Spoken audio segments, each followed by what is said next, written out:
The TVWAN News is proudly brought to you by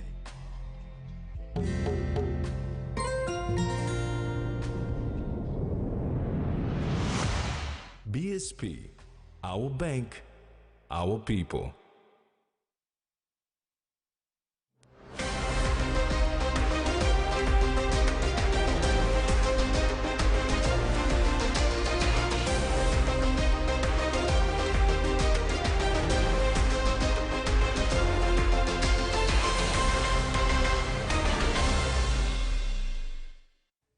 Hello and welcome to another edition of TV1 News. I'm Carol Kidu Jr. And I'm Tracy Pad. Join me later for sports.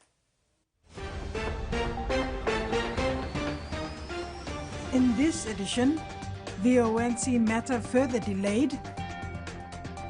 NEC approves development for PMIZ. And Tamuk Strike successfully concludes.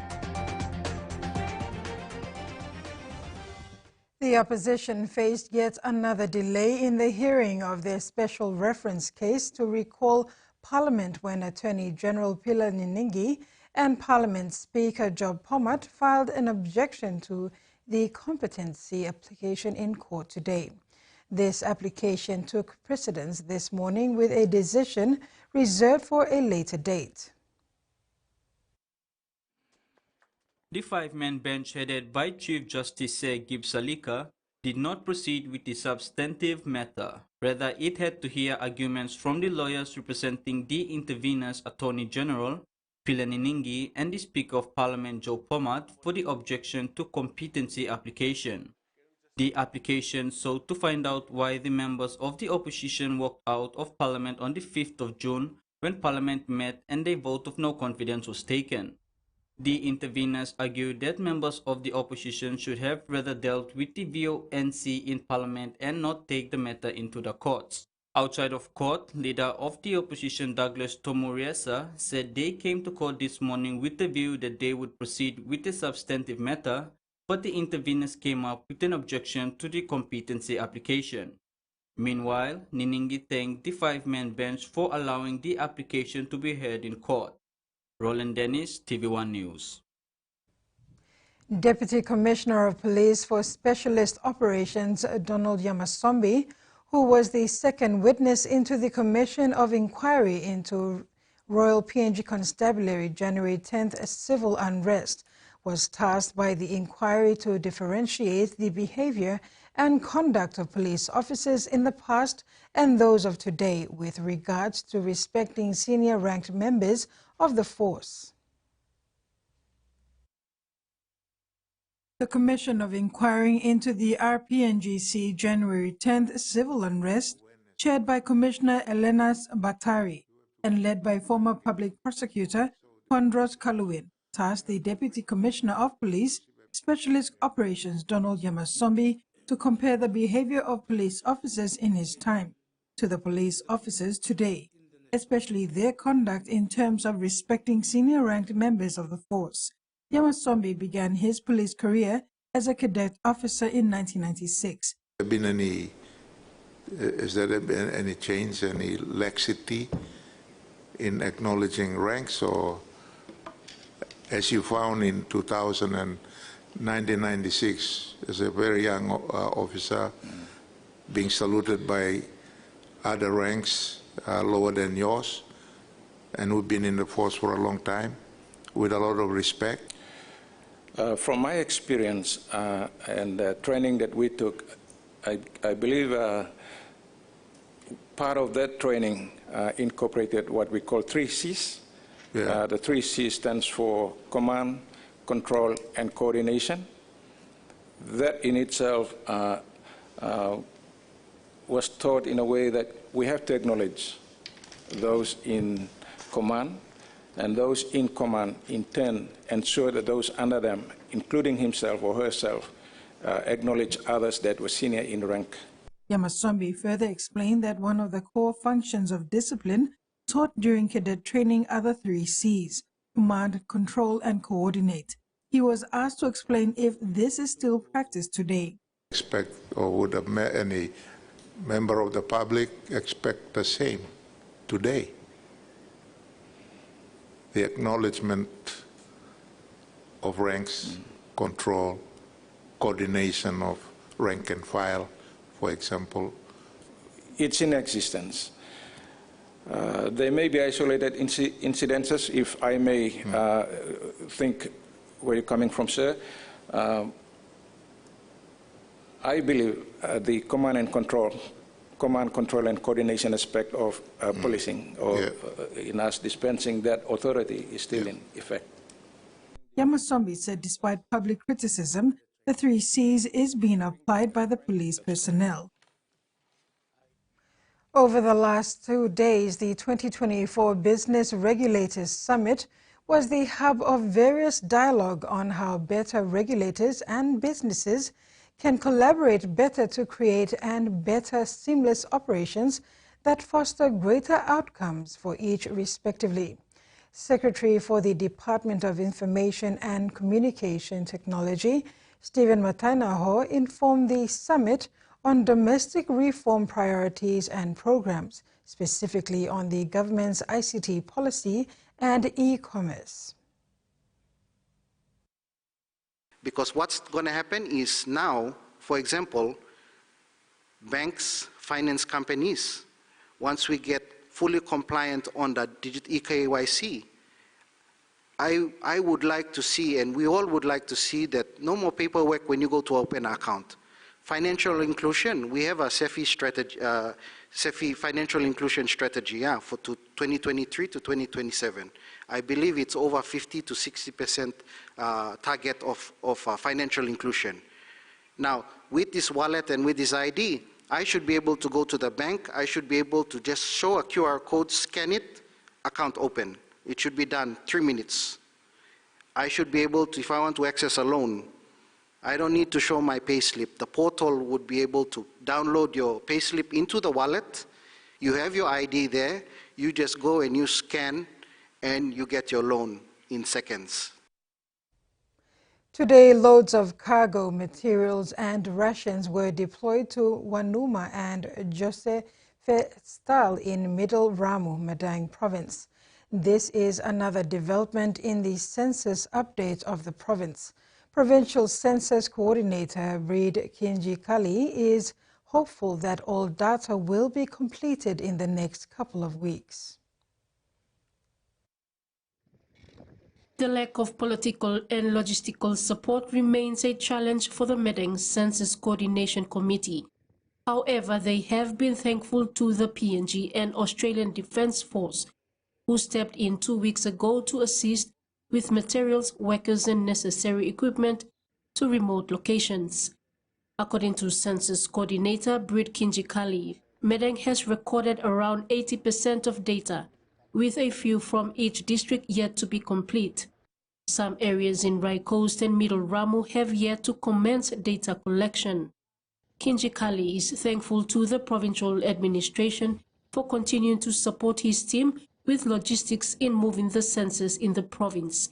In terms of allowances and remuneration for enumerators, Kinji Kali said he was not in a position to comment on when allowances would be ready for payment. But definitely, we are also tomorrow. The participants who are taking part, the allowance are their dues and would be paid. Money is already been made allocated partly by us for these purposes. We just want everybody to cooperate and get the business of things done for. It happens every 10 years. District Administrator for Middle Ramu, Saklin Gi, was happy that deployment has started for his district and commended the census team for the effort. The Middle Ramu District Development Authority has received funding support for the census team. Eligible support 5,000 each. Trainers na enumerators. Logo team training na go na ololintla coinsla skin all go ake. He stated that even though the census team has started late, it is wise for all regions to continue in their efforts to ensure that data is collected and the correct figures are returned to the National Statistical Office. Susan Oreape, TVWAN News. The census team lent a helping hand evacuating 2 very ill women from Joseph Star Health Center while on duty in the area. The women were quickly flown out by chopper to the Modilon General Hospital in Medang town. The women were in dire need of medical attention. Joseph Star is a remote health center with no access roads, and in most instances, mothers suffer or even die if their conditions deteriorate. Joseph Star Health Center is currently in dire need of medical supplies, as stated by the community health worker Nelson Atugu, who accompanied the mothers on the chopper flight. The health center's last lot of medical supplies received was 3 months ago and currently face a shortage of medicines to treat the sick. You're watching TVWAN News. NEC approves two-phase development and translation for change. We'll have those stories and more when we come back.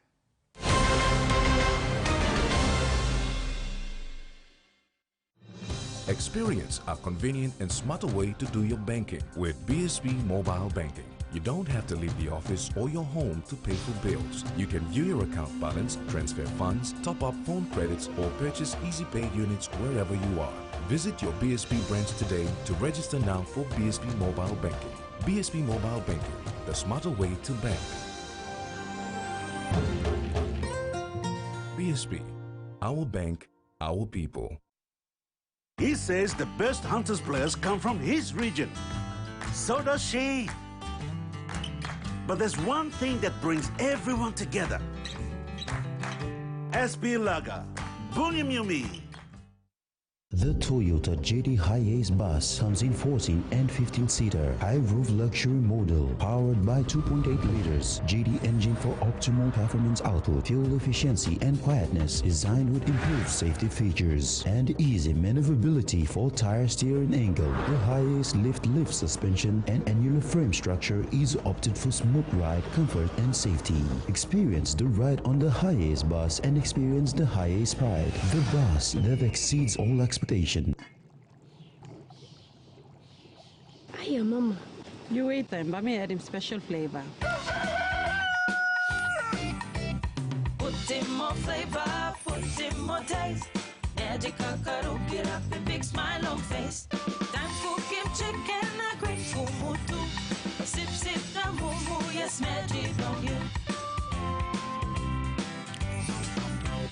Maggi, the taste PNG loves.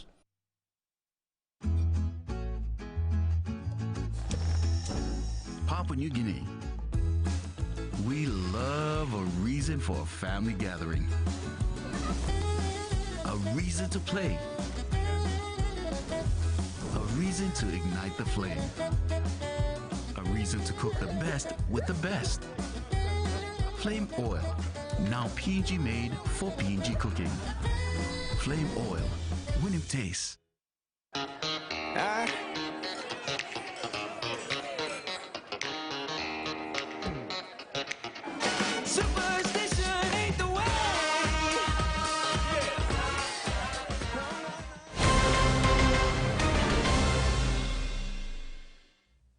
Welcome back. The Minister for International Trade and Investment, Richard Maru, today announced that the National Executive Council in its recent meetings approved in principle that the Pacific Marine Industrial Zone in Medang province will be developed in 2 phases. Minister Maru, in a press conference this afternoon, underscored the significance of this decision. Minister for International Trade and Investment Richard Maru said Phase 1 of the project will be the establishment of a fishing joint venture between the state and RD Tuna Canners. The national government first wants to start up a PNG fishing company so the country can have its local master fishermen and fishing boats to establish fish security before the state can go into processing and canning. Minister Maru explains that the government has decided to enter a strategic JV fisheries business with RD, which is a currently established fishing company with established businesses, facilities, management, and industry knowledge, skills, and expertise, including years of experience and networking both in the region and globally. And I am so thankful that ADI is happy for us to do a joint venture, so we own half of the wharf. So we don't have to find money to build a new wharf. It's only next door, stone throw away, 100 meters away. It joins the same land. ADI has 600 hectares. We have 225. So they've agreed that rather than us trying to build a wharf, we build a cold storage, which is already there, water, it's already there, power, which is already there. They are agreeing for us to go into a joint venture fishing company. Minister Maru clarified that Papua New Guinea is still a coastal state and is yet to change its status to be recognized as a fishing state. Fishing states often have a large fishing fleet, extensive coastal waters, and a strong presence in international fisheries management organizations. Maru says Papua New Guinea has missed out big time by being a rent collector, and the national government has made a bold decision to shift from being a rent collector to a fishing state. And this first step about the JV fishing company is the start of a journey which will take PNG from being a coastal state to a fishing state, which will take PNG from being a rent collector to an owner. If Phase 1 is successful, Phase 2 will entail plans to build the country's own cannery and other associated businesses in the 250 hectares of state land at the PMIZ to take advantage of the special economic zone benefits and incentives that PMIZ can offer. PNG has a rich and large EZZ of 2.4 million square kilometers in extent, making it one of the most productive in the region. PNG accounts for approximately 18% of the world's tuna catch and controls around 15% of the global tuna trade, with an estimated value between 13.3 billion kina to 16.9 billion kina, according to an NFA report of 2022. However, the majority of this catch is rerouted at high seas to other countries and is processed overseas, depriving Papua New Guinea of significant benefits. Maricela Kelaton, TV1 News. Meantime, Minister Maru has dispelled the misconception that the PMIZ will be relocated to East New Britain province. Maru said the recent announcement regarding East New Britain's plan to develop 2 new potential special economic zones is separate from the PMIZ in Medang. Furthermore, the National Fisheries Authority has also made a similar statement in regards to this confusion, stating that the PMIZ project remains in Medang. Minister Maru provides policy oversight over the PMIZ as a special economic zone, whilst the operationalization of the project lies with the National Fisheries Authority. Tamuk Strike 2024, the 4th iteration of the bilateral training exercise between the U.S. Army and the Papua New Guinea Defense Force, concluded on July 26, 2024, with a ceremony at Murray Barracks. This year's exercise included around 100 service members from both nations, focusing on enhancing combined interoperability through training and cultural exchanges. This year's exercise included around 100 service members from both nations, focusing on enhancing combined interoperability through rigorous training and cultural exchanges. For the first time, the exercise incorporated a staff component, significantly boosting the planning and decision-making skills of PNGDF soldiers. This allowed participants to refine their coordination, operational execution, and logistics capabilities. Opening remarks were delivered by PNGDF Colonel Kingsley Wawada and U.S. Army Lieutenant General James Gerard, emphasizing the commitment to shared values of freedom and prosperity. Training included operational planning, logistics, and exchanges on medical and military police practices. In Leh, engineers began constructing a military domicile to support future training, expected to be completed by the end of August. At the closing ceremony, U.S. Army Major General Gavin Gardner highlighted the importance of mutual respect and trust, stating that joint operations enhance collective strength. Colonel Wawada expressed satisfaction with the exercise and anticipation for further engagement. Tamuk Strike aims to improve the interoperability and readiness of PNGDF and U.S. forces, enhancing their capacity to respond to conventional threats and natural disasters in the Indo-Pacific region. A three-day Bible Translators Summit is underway at the Emmanuel Lutheran Church in Medang Province, hosting over 60 participants from Port Moresby, East Sepik, Morobe, Medang, and Milne Bay. Facilitated by the Bible Association of Translation, Training and Literacy Education and partners, the summit aims to bring the word of the Lord into rural communities through various languages. Bethel Inc. Director Yaramaka, their work involves close consultations and training churches and communities from denominations in translating the Word of God into Tok Pisin or other languages, ensuring that quality and output is maintained.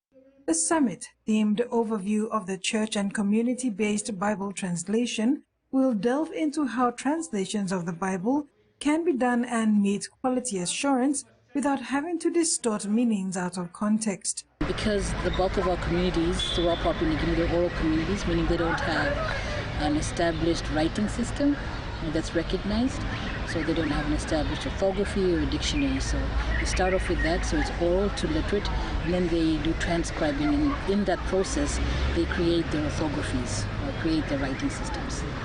So we want to teach that skill set to the church, so that whether a translation organization is in the country or whether they leave, like what we saw during COVID, they have the capacity to go on doing that task. Ms. Maka states that Medang was eager to have the summit as Papua New Guinea has more than 800 languages. Medang alone caters to nearly half of the languages and wanted more information on how they could best translate Bibles into their languages, whilst meeting the Scripture Review Board standards to ensure it can be used in their churches. This will remain a challenge as it is a time-consuming process, also involving external experts with Hebrew and Latin knowledge of the Bible and its translation. As a Papua New Guinean, I want to see my languages preserved because it's one of the unique identities. We have the most number of languages a country has. It's the most linguistically diverse. So we're saying that it's 860, but each of those 860 languages have at least an average of about 3 to 4 variants, so a lot. And if this generation doesn't do anything, a lot of our languages will go into extinction. Danny DeLocke from Global Partners says the summit was a cry from the people wanting the languages to be translated into Bibles for their consumption. Initially, 150 languages sought translations. Of the 150 languages, 80 translations needed guidance to have them checked by the Scripture Review Boards. This summit will guide the 80 languages. The project is now called One Bill Project, which would involve other provinces to do their translations. Christianity was also celebrated by acknowledging the brave missionaries who brought the Word of God into Papua New Guinea, and how they managed to effectively deliver the Word of the Lord without any background information about the country's language. Many lost their lives as missionaries in the country. Others had children who now continue their parents' legacy, such as Danny.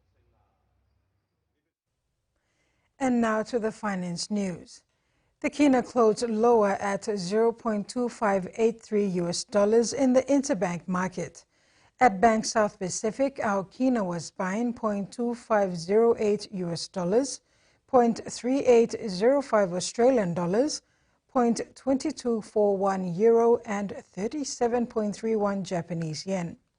Looking at commodity prices at New York close, gold, copra, and palm oil closed higher, while coffee, cocoa, crude oil, and copper closed lower. And on the stock market, the Dow Jones closed higher, ASX closed higher, and all ordinaries closed higher as well. TVWAN News continues after the break. Stay with us.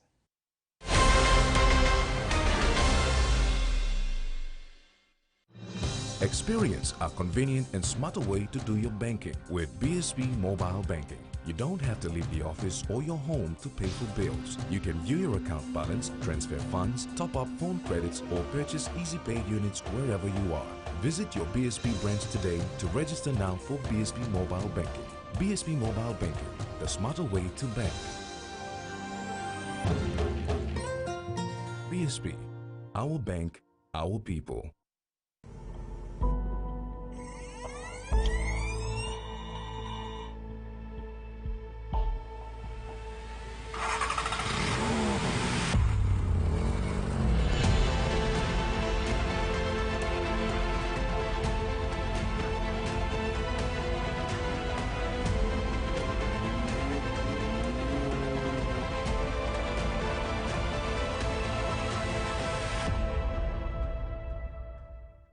Enjoying life when we work together, making happy memories that last forever.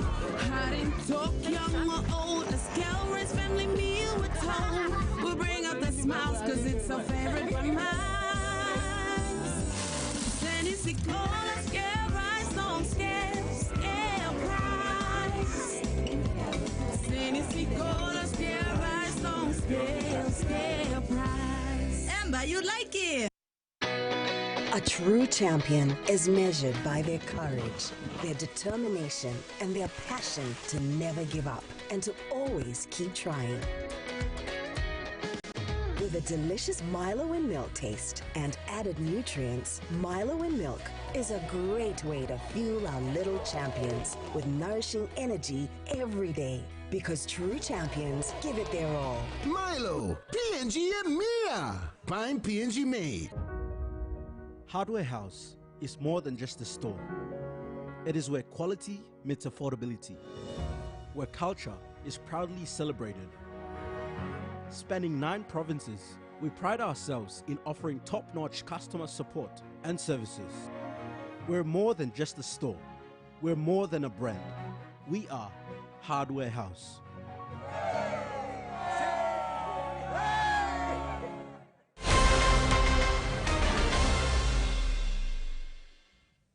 Thanks for staying with us. The Office of the Public Trustee of PNG has sought funding support from the Minister for Justice, Philani Nengi, and departmental heads in the Department of Justice and Attorney General to secure land titles for DJAG staff and lawyers who will occupy land portion 86 at Bomana in the nation's capital.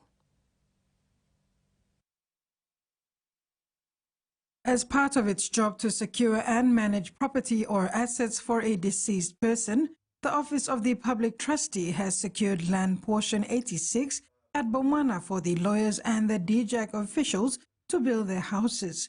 The land belonging to the deceased Tom Otis is currently vacant as the deceased has no legal caretaker of the land. Therefore, the organization has taken the land portion to court and has met all legal requirements to secure the land, which they issued to the DJAG. The acting public trustee, Jacob Popuna, said since 2013, they have been working internally to secure the land for lawyers. Popuna said portion 86 will be divided into 103 allotments. Therefore, 103 titles will be issued to each occupant. Secretary for Justice and Attorney General Dr. Eric Kwa said this investment will go a long way in supporting lawyers and DJAG staff in that being properly housed, they can focus delivering law and justice services. Our department is that because we are a state agency, and this is now been given to us as a state agency, we need you to help us to secure the title. Kwa clarified that each allotment will be paid for by its occupant. It is not for free. No free handout. You pay for it. And you get it, and the money goes back to the state. Minister for Justice, Philani Nengi, fully supports this initiative. And we wanted to make sure that if I have a chance, house 1,000 plus staff we have here all over the country, all of them must be housed. It's not only in Port Moresby, but elsewhere too. The West New Britain School of Nursing received 200,000 kina to sustain its operations through to the end of the year.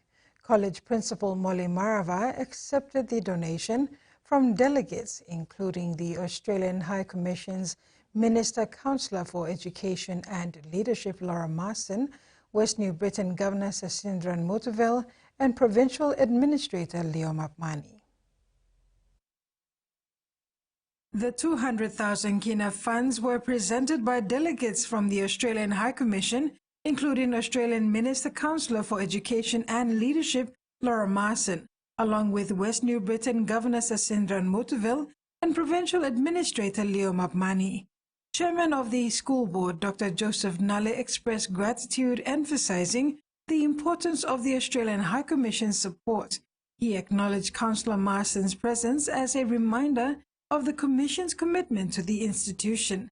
Councillor Marson highlighted the launch of the West New Britain chapter of the PNG Australia Alumni Association, a network for professionals who have studied under Australia Awards scholarships. And the chapter is a network of professionals and allows them to connect and look to invest in their communities through grants and small projects as well. So I know I met some fabulous alumni who work at the hospital here as well, midwives and nurses as well, and are really energised and excited about projects that they can do in West New Britain.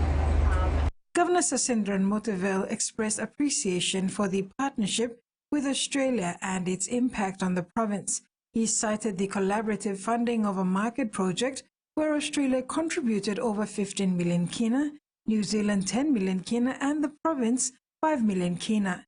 The chapter is open for anybody to also be a member, so you could attend some of the training program and all. These are, young, beautiful students who are like ready to learn and to help for our rural areas. But these are the students who will be posted again to all our rural parts of West New Britain. So we are privileged to have this school. So our aim is to grow this school so we can continue to produce our nurses who will be in turn going out to our provinces or anywhere in PNG. The Governor also detailed the development of the School of Nursing facilities, which include classrooms, laboratories, and administrative offices. The West New Britain School of Nursing remains committed to educating future nurses, supported by both local and international partnerships. The West New Britain chapter of the PNG Australia Alumni Association was recently launched in Kimbe, marking it the 13th province to join the network. Provincial Administrator Leo Mapmani welcomed the development, highlighting the long-standing history of the association and the benefits of West New Britain's inclusion. He expressed gratitude to the Australian government and its High Commission for their role in establishing the new chapter and affirmed the provincial administration's support. Australian Minister Councillor for Education and Leadership Laura Marson attended the event on behalf of the Australian High Commission. Marson praised the presence of alumni who had studied both in Australia and through PNG's in PNG scholarships and short course awards. Historical and deeply embedded people-to-people links and friendships, where we each bring our own experiences to the table for the benefit of both sides. And the PNG AAA really epitomises that partnership. And to regional news, Tonga is hastily preparing to host the Pacific Forum Leaders meeting, with hundreds of visitors expected to attend. The PIF Leaders meeting takes place from the 26th to the 30th of August 2024. With hotels in the capital fully booked, Nuku Alofa residents are being asked to open their homes to visitors, and shipping containers are being assembled to provide temporary accommodation. Over 100 container homes are under construction by the government, and many private homes are renovating. They have been hailed as a transformation capability for the Australian Air Force long-range, high-altitude surveillance drones that will scan the seas around Australia. Today, the Federal Defence Minister was at Tyndall RAAF base to mark the arrival of the first Triton, with several more on the way. A new eye in the sky, with no one on board. The Tritons are the largest uncrewed aircraft in the world today, and this will be one of 4 aircraft that we acquire as part of a transformational capability for our Air Force. With its 40-metre wingspan and more than 24-hour flight time, this high-altitude aircraft will scan the sea around Australia for potential adversaries, from their top-end base in Tyndall, but piloted by operators in South Australia. This will provide an incredibly important and persistent layer of intelligence, surveillance and reconnaissance. Australia is acquiring the drones in partnership with the US Navy, which recently slashed its order of Tritons in half. But the Defence Minister insists that these long-range drones are exactly what Australia needs. We need to have the longest range, persistent surveillance capability possible, given the vast areas that we need to surveil in order to keep our nation safe. But not everyone is convinced. They're an extraordinarily expensive, ultra-luxury drone that we can't afford to lose or replace. Budget documents show $2.4 billion has been set aside for the first 3 Triton drones. The government's already agreed to buy a 4th, with a further 2 still being considered. There are much cheaper long-range surveillance drones. The job that the Triton does is able to be done in lots of ways. This first Triton will start test flights later this year, with another 2 due to arrive in 2025. And that ends the news segment. Next in sports with Tracy Parr, Athletes Excellence and Development Program, and Lewis depart for Tri-Series.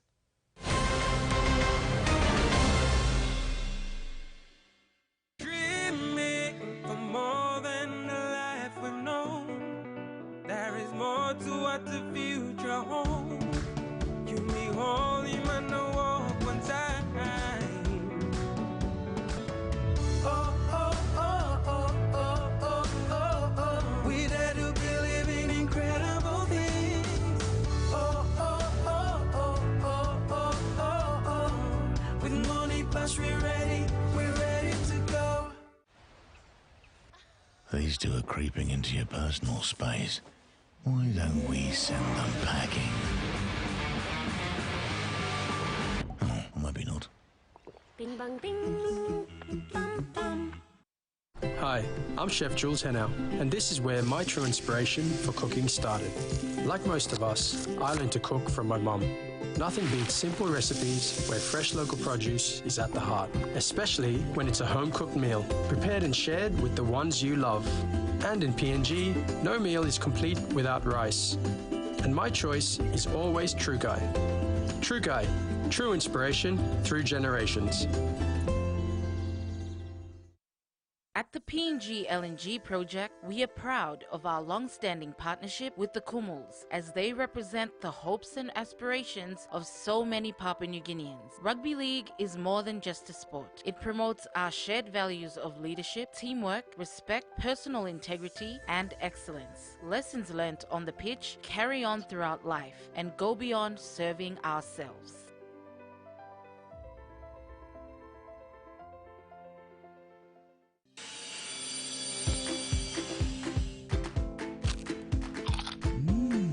Right across the nation, we eat snacks crackers.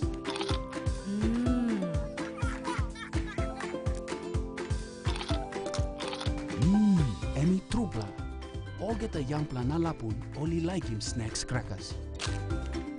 Only make him here, no PNG, one-time lay biscuit company. It's crunchy and tasty. It's irresistible. Bontempelli, McNeil, the easiest of goals. The Western Bulldogs are routing the Swans. That'll work. Chandler has got an open goal. This could be the start. Melbourne, Kate Chandler.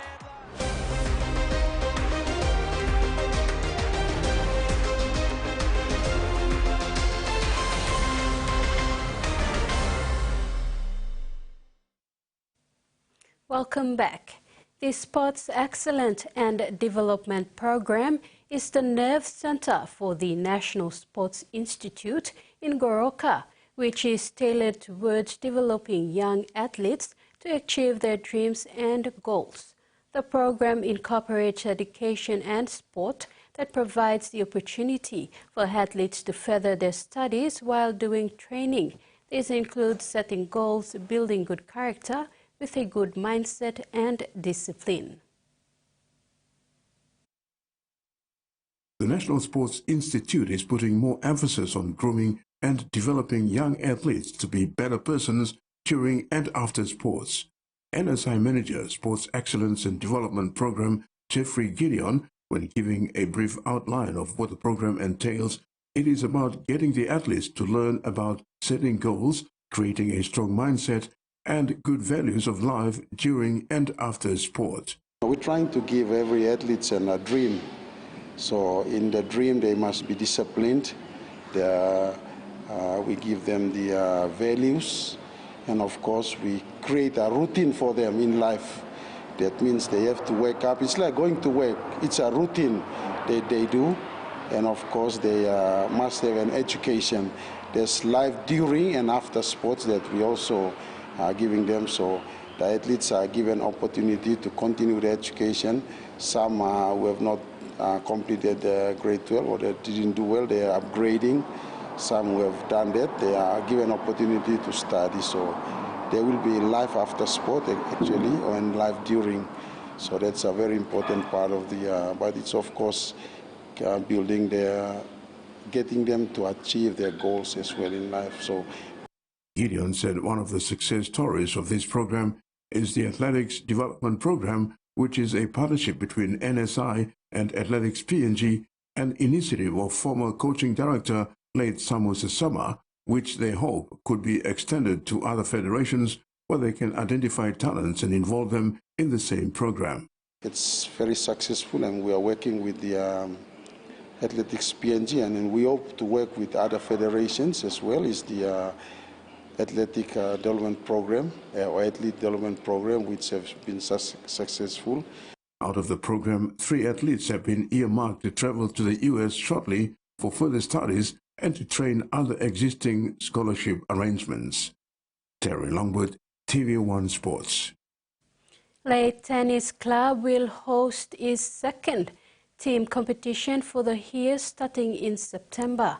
The competition will have 4 players per team participating in 3 divisions with 3 players in each division. The Lake Tennis Club is urging interested teams to register before 16th August. The club is sure to deliver another successful tournament for tennis enthusiasts in the city. The Lake Tennis Singles and Doubles Tournament 2 is expected to run for 3 months, culminating in the final in November. The PNG Lewers today departed for their international fixtures in the Netherlands and Scotland. The team is made up of young players, but the head coach believes his side can do well and climb up a notch in world ranking. After their first outing for one-day international or ODI matches in the United Arab Emirates and Zimbabwe earlier this year, the PNG Lewers depart the country where they will be participating in 2 ODI and 2 T20 matches in the Scotland and Netherlands. They have worked hard and committed in their training for the Tri-Series. The time has come for them to show what they've got up their sleeves. The PNG Lewers captain Brenda Tau, who will be leading the side in this tour, is confident they can do well in the Tri-Series. Yeah, well, honestly, the preparations have been going really well. The coaches have been honestly did an outstanding job this couple of months getting us prepared for this tournament. So, yeah, we're definitely looking forward to it. It's going to be a challenge to us as individuals, but also as a team to develop more on our skills also. So, it definitely will be a good tournament for us, and we're looking forward to it. The PNG Lewers head coach David Drew is also happy with the way the Lewers are going, especially with their preparation.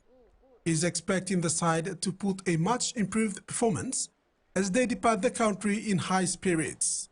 The PNG women's national cricket team, the PNG Lewers, depart the country today to Singapore en route to Germany. In Germany, they will be participating in a number of warm-up matches before going to Scotland and Netherlands for their one-day international and 2 T20 matches. According to their head coach, David Drew, This outing is important for their world ranking. The PNG Lewas head coach said the tour is important for Lewas' ranking in the world cricket. He said both the Netherlands and Scotland are close with PNG in the world ranking, and this tri-series provides an opportunity to move up the rank.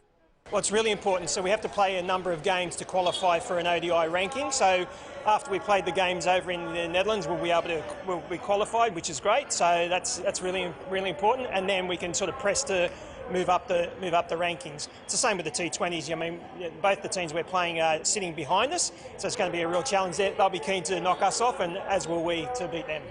Rex Litter, TVWAN Sports. PNG Hunters wrecking ball and co-captain Junior Rob is sticking by his teammates as they battle for top 8 in the 2024 QRL Ausplus Cup.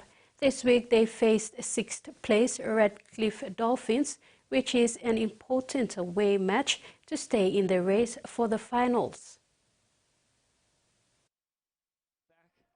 After reflecting back on their round 19 embarrassing 66-8 thrashing to the Falcons, it's back to the drawing board this week for the Paul Ayton coach side as they brace themselves for another long travel down south for Saturday's round 21 clash against Dolphins. Co-captain Junior Rob is confident they can bounce back this week, but need to be better in their defense and execution. From a bye and the loss, really focus on our mistakes that we let ourselves down against the Falcons. So yeah, we're working really hard on our defense. And Rob says he has the trust in the current playing group with some exciting young talent who got what it takes to make the finals. Similar to the game with the Falcons, so they're pretty tough team. So yeah, we're really looking forward to it. It'll be a very tough game, but we mentally prepared, and yep, we'll get the win. The Hunters prop again thanked families and loyal Hunters fans for all their support, which they hope will continue for the next remaining home games at the National Football Stadium. Yep, absolutely. The trust is there. The young boys, all the boys, we've been working together through preseason, and no doubt we have the team there to make the finals and yep, win the cup and have a good season. Terry Longwood, TV1 Sports. Olympic administrators in the Solomon Islands have come under fire after selecting a marathon runner to run as a wild card in the Paris Olympics women's 100 meter sprint event. Are being raised in Solomon Islands after the country handed its spot in the Paris Olympics 100-meter race to marathon runner Sharon Firisua, who has never competed in the event. A now three-time Olympian, Firisua competed in the marathon at the Tokyo Games in 2021, finishing 72nd, and hoped to finish her decade-long career in the marathon next week in Paris, but she missed qualification. Smaller countries like Solomon Islands are offered wildcards into certain events, known as universality places. And the ABC understands administrators offered Firisua its spot in the 100 meters without consulting athletics organizations. The decision has come under fire in Solomon Islands, with the country's champion sprinter vowing never to compete again. Both the Solomon Islands Olympic Committee and Sharon Firisua did not respond to requests for comment. That's it for sports. Over to you, Carol. Thank you, Tracy. And now we'll have the weather forecast for the main centers for the next 24 hours.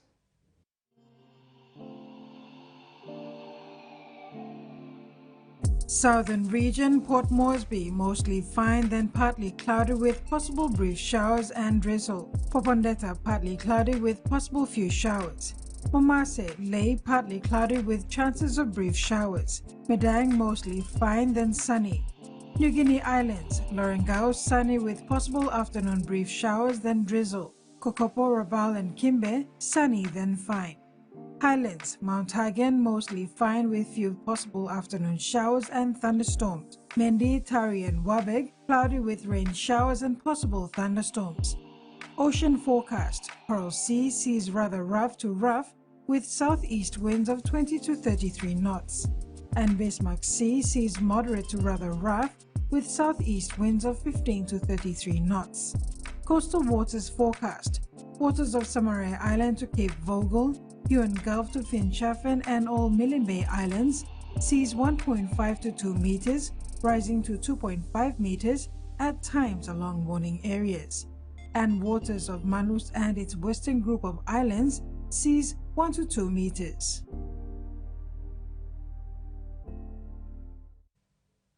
And that has been another edition of TV1 News. Thanks for your company. Bye for now.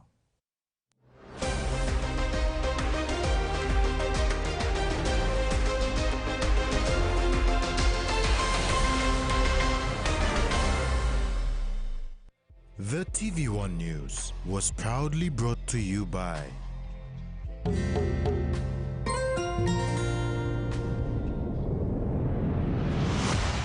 BSP, our bank, our people.